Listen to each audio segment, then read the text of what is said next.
My parents canceled my 16th birthday, so my sister wouldn't feel left out. I stayed quiet. I moved away, and no one even noticed. Years later, my sister stole their savings and left them bankrupt. They came asking for help. I wasn't their son anymore. Hey Reddit, this one's been eating at me for a while, so I'm finally putting it down. Fair warning, this gets dark and takes a minute to tell, but the ending that went down a few months ago made the whole thing worth it. I'm 22 now. This story starts when I was 16, living in suburban Phoenix with my parents and my sister Lily. She's 6 years older than me, 28 now, and she's been the family princess since the day she was born. Not in a cute way either, in the kind of way that makes servers at restaurants exchange looks when she starts her routine. Dad owns a mid-size HVAC company that handles commercial contracts and high-end residential installs. Mom works pharmaceutical sales, pulling down decent commission when she actually focuses. Combined, they were bringing in around $180,000 a year. We lived in a gated community with the pool, the landscaping, the whole suburban Phoenix package. Should have been enough for two kids to grow up comfortable and stable. Should have been. Lily figured out early that drama got results. I'm talking calculated meltdowns. The kind where she'd work herself up to hyperventilating if she didn't get what she wanted. Threatening to hurt herself became her go-to move. By the time I was in middle school, my parents treated every tantrum like a 5-alarm fire that required the entire family to stop functioning until she calmed down. The double standards weren't even subtle. She got a brand new Lexus for her 16th birthday, pearl white with custom leather interior that cost more than most people's yearly salary. I got Dad's old work truck with 190,000 miles and a check engine light that had been on since 2019. When she crashed that Lexus texting and driving, Dad bought her an even newer model. When I got a speeding ticket for going 7 over, I got grounded for a month and had to pay the fine plus an extra $200 Dad added as a lesson. When she got arrested for shoplifting at a mall, I was the one who picked her up at 2 in the morning because Mom and Dad were too embarrassed to face the situation. I spent months tutoring her through math classes she kept failing, while my own requests for help got denied. It was always like that. Big checks for her, lectures for me. The thing is, I was the one actually keeping the house running while she created chaos. While Lily was out partying and treating her 6 years of on and off community college like an extended vacation, I was maintaining a 3.9 GPA, working 25 hours a week at an automotive parts store, and handling half the adult shit that should have been their job. Bills, groceries, Dad's paperwork, all of it. My parents had a script for all of it. Lily's more sensitive and needs extra support. You're naturally responsible and mature for your age. She's still finding herself. You're strong enough to handle disappointment. Every time I succeeded at something, it was expected and barely acknowledged. Every time Lily failed at something, it became this huge crisis where everything had to stop. When she finally finished community college 2 years late, the house was full of celebration, and I got handed cleanup duty after the party. I kept thinking it would change, that eventually they'd see I was putting in work and deserved some recognition, that my 16th birthday would be different, that they'd make it special because I'd been carrying so much weight for so long. I was wrong. 2 weeks before my 16th birthday, I asked if we could do something nice. Nothing crazy, just family and a few friends, maybe 15 people, backyard set up with a grill and music. I even offered to help pay for it with money from my job at the parts store. Mom and Dad seemed into the idea at first. We sent out invitations, planned the menu, ordered a cake. Then 3 days before the party, Lily found out her best friend was throwing a pool party the same day. She came home and immediately started her routine about feeling left out, and how having my party would make her feel excluded from her own family. How it would mess with her anxiety about not being included. How she needed the house to be calm that weekend, because she was dealing with some friendship drama. Mom caved first. She has a point, sweetie. Your sister's going through a difficult time socially. Maybe we should reschedule so she doesn't feel isolated. Dad backed her up without even hearing my side. Your sister needs support right now. You're mature enough to understand. We'll do something next weekend. I didn't argue, didn't raise my voice, just said okay and went to my room. That Saturday, the day that should have been my party, they took Lily shopping to cheer her up. Dropped about $800 on new clothes to help her feel better about her friendship situation. I worked my shift at the parts store and came home to an empty house. Lily's shopping bags were spread across the kitchen counter. The birthday cake I'd ordered was still sitting in the fridge, untouched, with my name on it in blue frosting. That was the moment. Not a blow-up, just a cold decision I made and never unmade. I'm leaving the day I turn 18. The next day I called everyone and canceled. Made up some excuse about being sick. My best friend Jordan could tell something was off but didn't push it. My biology teacher who I'd invited seemed concerned, but I brushed it off. The humiliation of canceling my own birthday party because my 22-year-old sister might feel left out was something I couldn't even admit out loud. On my actual 16th birthday, nobody mentioned it. Not at breakfast, not at dinner. Lily spent the day at the pool posting selfies. Mom was on a sales call until 8. Dad was at a job site. I worked my shift at the parts store, came home, and went to bed. That was it. My friend Jordan's mom noticed first. She pulled me aside at their house one weekend and said something I'll never forget. They treat you like an employee, not a son. You know that's not normal, right? I laughed it off at the time, but the words stuck. Because she was right. Turns out I wasn't the son. I was the software that kept everything running. Age 16 to 18 was a weird time. On the surface, everything looked normal. I went to school, worked my shifts, helped around the house, kept my grades up, but internally, I'd flipped a switch. I wasn't trying to be seen anymore. I was planning my way out. I opened a bank account at a different bank than my parents used. Every paycheck went straight to savings, except for the bare minimum for gas and expenses. I kept my phone bill separate, made sure all my important documents were in my room, started building credit with a secured card from the parts store's credit union program. My boss at the automotive shop, a guy named Martinez, noticed something had changed in me. I'd always been reliable, but now I was operating at a different level. I picked up every shift I could get, learned inventory systems, started studying for ASE certifications in my spare time. When he offered me assistant manager duties at 17, I took it, and the raise that came with it. Martinez was the first adult who treated me like being good at my job, actually got me something instead of just more work. When I casually mentioned my family situation one slow afternoon, he didn't pry. Just said if I ever needed anything, extra hours or a reference for housing, I should ask.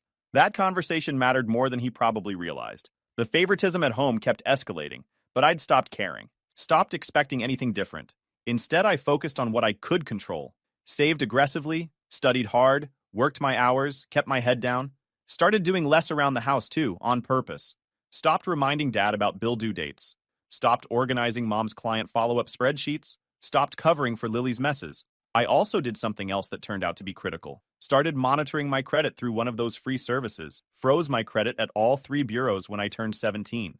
With Lily's history of financial chaos and access to family documents, I wasn't taking chances. That decision saved me later. By the time my 18th birthday was coming up, I had about $8,000 saved. A guaranteed admission to Arizona State with partial scholarships, a solid work history, and an apartment already lined up with 2 guys from school. I'd been moving small amounts of my stuff out for weeks. Important documents, winter clothes, electronics, anything that mattered. My room was getting emptier, but nobody noticed because nobody came in there anyway. My 18th birthday was on a Wednesday. I had to work the morning shift at the parts store. Woke up, got dressed, walked past Dad having coffee in the kitchen. He asked me to stop by the supply warehouse on my way home and grab some filters he needed for a job. Didn't say happy birthday. Didn't acknowledge the date at all. Mom was already gone for a sales call. Lily was still asleep at 9 in the morning. I worked my shift. Martinez came up to me mid-morning with a card from the shop guys and a $50 gift card to a steakhouse. Said happy birthday, told me to take the rest of the day off.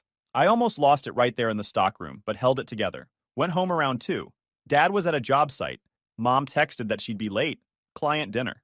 Lily was on the couch watching reality TV. She looked up when I walked in and asked if I could order food later, because she was hungry and didn't feel like going out.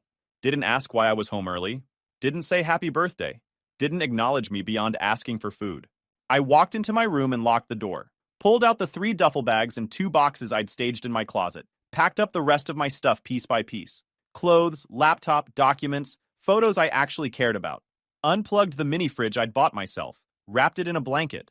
Took my tools from the garage, the ones I'd bought with my own money that Dad kept borrowing. Wrote a note and left it on my bed with the house key. Since my birthdays don't seem to matter, and my role here is apparently unpaid maintenance staff, I'm removing myself from the situation. I'm not angry. I'm unavailable. Don't contact me unless you're ready to acknowledge how you've treated me for 18 years. I'll be fine. I've been taking care of myself anyway. Loaded my truck in 3 trips. Walked through the house one last time. Lily was still on the couch, hadn't moved. I closed the front door quietly behind me and drove to my new apartment across town. The relief was immediate and overwhelming. For the first time in my life, I was making a decision purely for me. No compromise, no consideration for their convenience, no trying to keep the peace. Just me choosing myself. The first few months on my own were harder than I expected, but I never once regretted leaving. The apartment was a decent 3-bedroom split with 2 guys from school who were hardly ever home. My share of rent was $650 plus utilities, tight on $2,100 a month, but doable if I stayed disciplined. I had to relearn everything. Meal prepping Sundays with chicken and rice, buying store-brand everything, setting reminders for bills because one missed payment could wreck my budget. And when something broke, it was on me. My truck needed new brake pads right before rent was due, so I spent a Saturday in 105-degree heat replacing them myself with a YouTube tutorial and bloody knuckles. That became normal. Fix it or go without. What hit hardest wasn't the struggle. It was the silence. I expected something. Anger, guilt, a half-assed apology. Anything that proved I'd mattered. But days passed. Then weeks.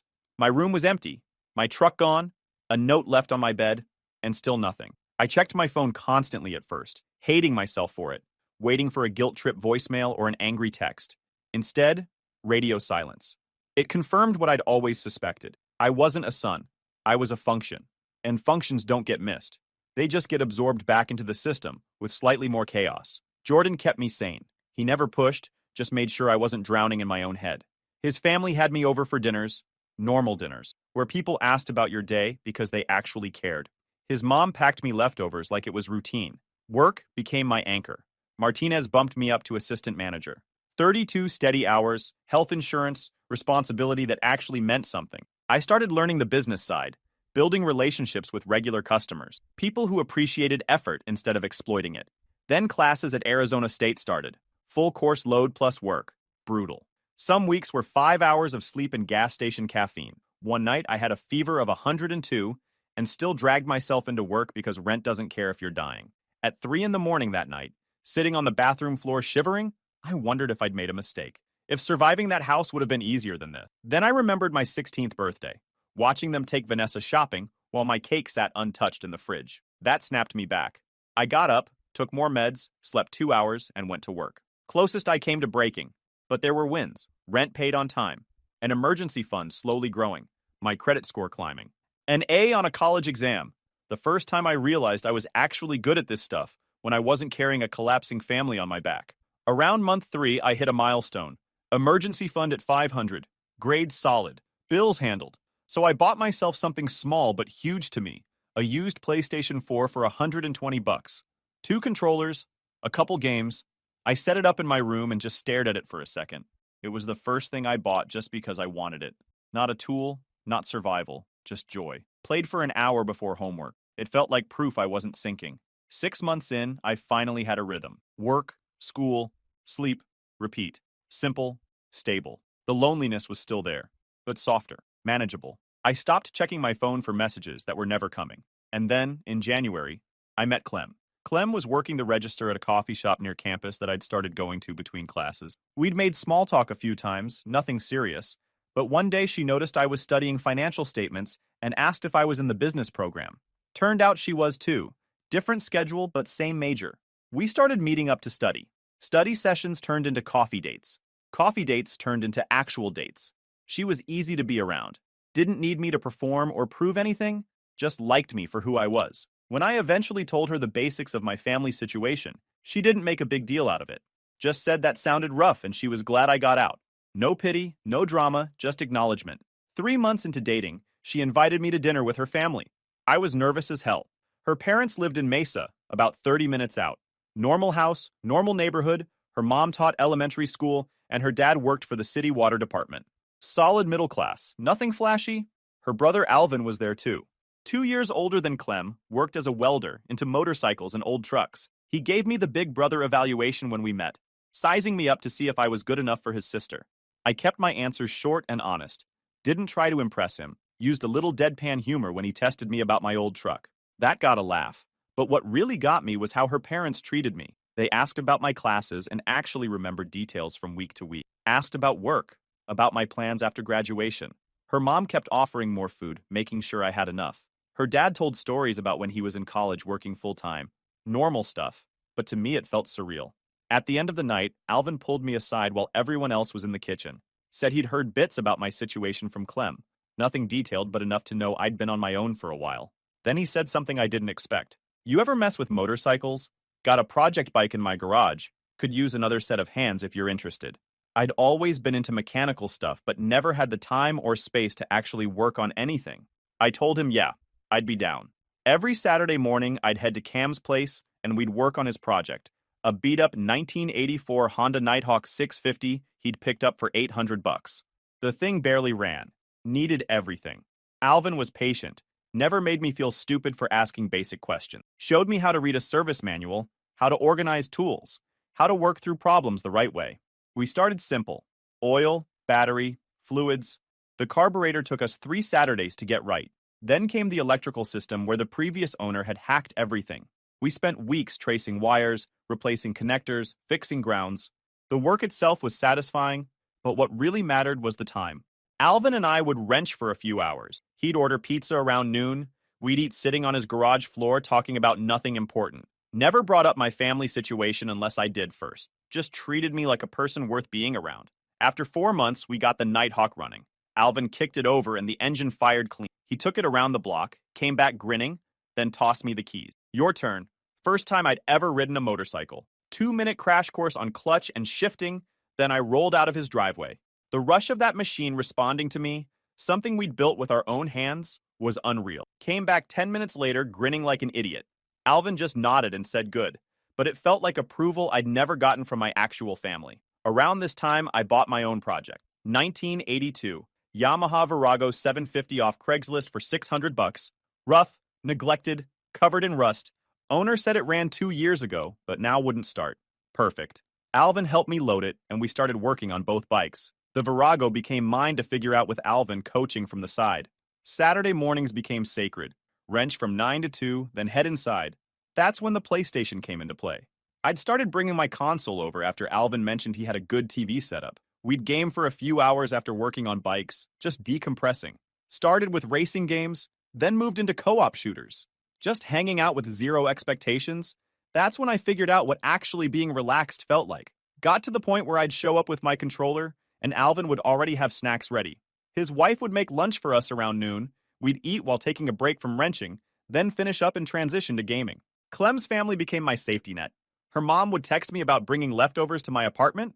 Her dad started calling me with random advice about car maintenance or school stuff. And Clem was steady, supportive, never pushed me to move faster than I was ready. One night, about a year into our relationship, Clem and I were at my apartment, and she asked point blank if I'd ever consider marrying her someday. Not a proposal, just a check-in. I said yeah, absolutely. She said good, because her family already considered me one of them, and she wanted to make it official when the time was right. A family I chose, not the one I was stuck with by biology. People who actually gave a shit about me. Age 20 to 22 was when everything clicked. I finished my associate degree, transferred to ASU full-time for my bachelor's in business management. Martinez promoted me to store manager at the parts shop when his district manager spot opened up. Solid salary, benefits, respect from the team. The Yamaha rebuild was finished, running smooth, and I'd started picking up small side work doing motorcycle repairs and flips. Nothing huge, but an extra $400 or $500 a month that went straight to savings. Alvin and I were tight. Saturday mornings wrenching, Saturday nights gaming. He'd started calling me his brother casually, not even making a thing of it. His parents treated me like a son. When I got promoted at work, Clem's mom made a celebration dinner. When I passed a certification exam, her dad took me out for a congratulations breakfast. Clem and I moved in together when I was 21. Got a decent 1-bedroom closer to campus, split rent, built a life together. She graduated that year and started working as an analyst at a healthcare company. We were both grinding, but it was shared effort, not me carrying someone else's weight. I proposed 6 months later. Nothing fancy, just the two of us at a state park where we'd gone hiking. She said yes before I even finished asking. We planned a small wedding for that fall, just close friends and family. Her parents insisted on helping with costs despite me offering to split it. They said it was what parents do. The wedding was simple. We got married that October, a little over 3 years after I left home. Outdoor venue in Scottsdale, about 60 people. Nothing fancy, but everything we wanted. Alvin was my best man. Jordan and a few guys from work stood up with me. Clem's mom cried through the whole ceremony. Her dad shook my hand afterward and said he was proud to call me his son. That broke something in me I didn't know was still broken. We took photos, posted a few to social media with a simple caption. Just married, nothing dramatic. Comments were off because I didn't want to deal with randos, but the photos were public. I found out later through my aunt that mom saw the wedding photos and completely lost it. Not happy for me, furious. Furious that I looked that happy without them.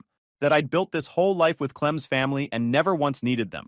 Panicked about how it made them look to people who knew the real story. She'd been checking my social media for years apparently, keeping tabs, But those wedding photos broke the bullshit story she'd been telling people about me being the unstable one who needed space.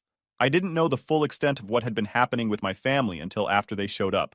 But once I heard the whole thing, it made sense. Once I was out, the stuff I'd been quietly handling didn't explode overnight. It just stopped getting done. Over the next several months, bills went late, mail piled up, paperwork got ignored until it turned into penalties. The house started falling into disrepair. The landscaping went to hell. Weeds took over the yard. And HOA notices started showing up taped to the front door. Neighbors started talking. But the real disaster was Lily. Without me as a buffer, my parents had to deal with her chaos directly for the first time.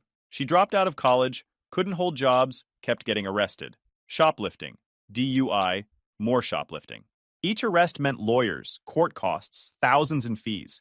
That's when they started digging deeper into finances and discovered she'd been stealing from them for years. They didn't catch it because they never looked closely. Statements went paperless, mail piled up, and Lily was helping with errands. About 60 grand she'd straight up stolen, plus another 30,000 in debt she'd racked up in their names by forging documents and using their info. She tried to open something in my name too. Found out later she'd attempted 2 credit cards and a personal loan using my information. All of them bounced because my credit had been frozen since I was 17. Instead of cutting her off, my parents took out a second mortgage to cover everything. Dad borrowed against his business. Mom picked up a second job. Meanwhile, the community found out why I'd left. Parents started avoiding mine. Dad lost business contracts. Mom's pharma career took hits. Then Lily got involved with a cryptocurrency pyramid scheme and transferred 38,000 from their savings in one transaction. Gone within weeks. After that hit, the bottom fell out. Bankruptcy. The house gone. Everything else was just fallout. Dad's business collapsing under the debt, Mom getting demoted and losing her territory, both of them scrambling to stay afloat. They moved into a 900 square foot apartment in a rough neighborhood. Dad ended up working for a competitor doing basic installs. Mom took a third job at a retail store. The pressure destroyed their marriage. After 26 years together, they separated about a year after the bankruptcy. Dad moved in with his brother. Mom was working 60 hours a week just to cover rent. Both looked 10 years older than they should. They'd been planning their approach for weeks after seeing the wedding photos. Tracked me down using public records and social media breadcrumbs. My aunt accidentally mentioned which part store I managed during a conversation with Mom. They looked up the address, scoped it out, then showed up at Cam's place on a Saturday when they knew I'd be there. 4 months after the wedding, on a Saturday morning, I was in Cam's driveway working on a carburetor rebuild for a client bike when a car I didn't recognize pulled up. Older model sedan, dented passenger door. The kind of car you drive when you've sold everything else. Alvin looked up first, then said quietly, "You know these people?" My parents got out. They looked rough. Dad had lost weight, hair more gray, moving stiff like his back was worse. Clothes that didn't fit right, cheaper brands than he used to wear. Mom looked exhausted, older than she should have, dark circles under her eyes, hair showing gray roots she would have covered immediately in the old days. They stood there for a second, like they weren't sure what to do, looking around Cam's garage like they were planning what to say. I didn't stand up, just put down the socket wrench and waited. Alvin stayed where he was, hands still in his work gloves, silent backup. Dad spoke first, trying to sound in control but just sounding desperate. "Son, we need to talk. Can we go somewhere private?" Kept my voice level. "Nope. Anything you need to say, you can say here." Mom's eyes were already watery. "We saw your wedding photos. You look so happy. Why didn't you invite us?" Her voice broke on the last word. "Because you didn't even remember my 16th birthday? Or my 18th? Because you canceled my plans to manage Lily's feelings? Because you never treated me like family, you treated me like staff?" Dad got defensive. "We made mistakes, we admit that. But we're family. You can't just walk away from family." He said it like biology trumped everything they'd done. I already did. 4 years ago. Been doing fine since. Mom completely butchered Clem's name. Started going into her guilt routine about how they're struggling now, how Lily's having a really hard time, how they need advice and help getting back on their feet. She actually took a step toward the garage like she was planning to come inside. "Don't." She froze. I didn't raise my voice, didn't move, just stared until she stepped back. Her face went from fake sympathy to actual shock. Alvin made a slight movement. Not aggressive, just present. "Let me get this straight. You ignored me for 4 years. You noticed I was gone and still didn't reach out. Didn't apologize. Didn't even try to contact me until you saw I was doing well. Now you're here asking for help because Lily destroyed your finances and you can't fix it without me." Dad's face went red. "That's not fair. We did our best with difficult circumstances. Your best was canceling my birthday at 16 because Lily might feel left out. Your best was using me for free labor while spending thousands on her failures. Your best was forgetting I existed the day I turned 18. Mom started crying harder. We know we failed you. We're sorry. But you're successful now. You have a good life. Can't you find it in your heart to help us? We're desperate. Your desperation isn't my problem. The bluntness landed hard. Dad tried another angle. After everything we did for you, raising you, feeding you, giving you a home, let's be clear. I raised myself, fed myself with money I earned. You gave me a room and I paid for it by managing your life and cleaning up your mistakes. You don't get credit for the bare minimum. Alvin finally spoke. Think you guys should leave? Dad looked at him like he'd just noticed Alvin was there. Who the hell are you? I'm his brother. Alvin said it simple and firm. Mom looked between me and Cam, trying to process it. You replaced us. I found people who actually showed up. That's all it is. Mom tried once more. If you won't help financially, at least talk to us. Meet with us regularly. Let us be part of your life again. We're your parents. You had 18 years to be parents. You chose Lily every single time. You don't get to show up now asking for access just because everything collapsed. Dad's voice rose. You're being cruel. I'm done. Here's the deal. You contact me only through my aunt, and only for actual emergencies. You don't show up at my home. You don't show up at my work. You don't contact my wife. If you violate any of that, I'll make this legal. Trespass warning, police reports, whatever I have to do. You don't get to guilt trip me about family after proving for 18 years that I wasn't family to you. Mom looked broken. Please don't do this. We've lost everything. You lost everything because you enabled Lily into being a 28-year-old child who commits fraud. That's your consequence, not mine. I already paid what I owed this family. I'm done. Alvin moved between me and my parents, not aggressive, just making it clear this was done. Dad started to say something else, but Alvin cut him off. You heard him. Time to go. They stood there another few seconds, maybe hoping I'd crack, but I just stared back with nothing. Eventually, they turned and got back in their car, drove away. After they left, I pulled out my phone and texted my aunt, documenting this. My parents showed up at my friend's house unannounced. If they attempt contact again outside emergencies, I'm filing a trespass warning and restraining order. Need you to confirm you received this message. She texted back immediately. Received. I'm sorry they did that. They asked me where you worked and I mentioned the store without thinking. I didn't know they'd actually show up. I told her it was okay, not her fault, but to please not share any information about me going forward. Monday morning, I called the parts store and briefed the assistant manager on the situation, gave him photos of my parents from social media, told him if they showed up asking for me to have them removed and call the police if they refused. He took it seriously, made notes, said he'd let the rest of the team know. Alvin waited until I put the phone away, then looked at me. You good? Yeah. I sat back down, picked up the socket wrench. I'm good. We worked in silence for a few minutes. My hands were steady. The confrontation had been easier than I expected. Maybe because I'd had 4 years to prepare for it, or maybe because I genuinely didn't need them anymore. Alvin eventually broke the silence. For what it's worth, you handled that perfect. Had 4 years to practice. We finished the carb rebuild, cleaned up, went inside. Clem had seen the car from the window and texted asking if I was okay. Told her I was fine. Explained what happened. She came over after work and we ate together. Normal Saturday evening. The confrontation with my parents already felt like it happened to someone else. That night, lying in bed with Clem, she asked me if I felt bad about how I'd handled it. I thought about it honestly. No, they didn't want me. They wanted what I could do for them. She squeezed my hand. Good. You deserve better. Yeah, I do. The weeks after were quiet. No contact through my aunt. No surprise visits. Then about 2 months later, I got a call from an unknown number while closing up the parts store. Against my better judgment, I answered. It was Lily. Haven't heard her voice in over 4 years. She sounded different, shakier, started talking fast about being in therapy now, realizing how toxic she was, how she destroyed everyone's lives, including mine. Said she was working on accountability and making amends. The whole speech sounded rehearsed. I let her finish. Then I asked one question. Are mom and dad paying for this therapy? She hesitated. Yeah, but that's not the point. I'm actually trying to change. The point is you're 28 years old and still depending on them to fund your recovery from the damage you caused. You're apologizing while actively continuing the same pattern. She tried to argue, but I cut her off. You want to make amends? Get a full-time job. Move into your own place. Pay mom and dad back every dollar you stole. When you've done that for a year straight without their support, call me back. Until then, this apology is just more of you wanting credit for the bare minimum. She started crying, said I was being unfair. I told her trying doesn't count when you're doing it on someone else's dime. Then I hung up. Clem asked about it when I got home. I explained the call. She asked if I felt bad. I don't. Lily's apology wasn't about making things right. It was about making herself feel better. That was 3 months ago. And after that, nothing. No follow-up. No effort. They tried the guilt angle, the desperation angle, the apology angle. None of it worked because I'm not the same kid they used to manipulate. Last Saturday, Alvin and I finished another project. A 1979 Honda CB750 we'd been restoring for 8 months. Deep blue paint, engine running perfect. We took it for a test ride, Arizona highways at sunset. Nothing but open road and a machine we built with our own hands. When we got back to his place, we parked the bikes and headed inside. His wife had made dinner, Clem came over, and we all ate together.